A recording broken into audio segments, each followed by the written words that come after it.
Здравейте, приятели на водните растения, на водните обитатели и най-вече на водните лилии. Днес сме 20 септември 2023 година. В момента ви показвам вече есенни цветове на водните лилии. От тук, от тях продължавам на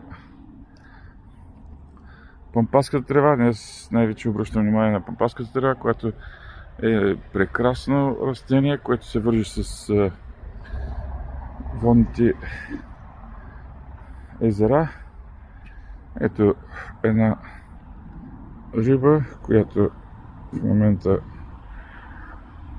се възхищава и тя на хладното време. Какво е характерно? Както казвам, есента неминуемо си идва. Водните лилии започват по-малко да цъфтат. Нормално е. Листата да пожълтяват, да покафеняват и да се приготвят за зимата. Какво може да направите? Ако имате време, може да ги почистите листата от водните лилии, ако имате време. Ако не, те сами ще се разградат и ще потънат, което ще образуват така нареченото торени, естествено торени или казано тиня, се разградат във водата.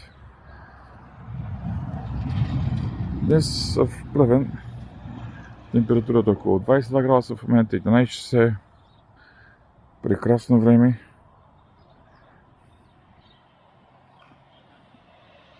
Спокойно, няма вятър.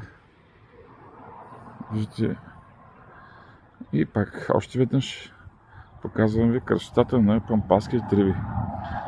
След 5 години работа с тях, вече имаме наши майки пампаски треви, бяла и розова, и реално предлагаме расът от тях, който е с цвят. Реално развити растения. Благодаря ви за вниманието. До нови срещи!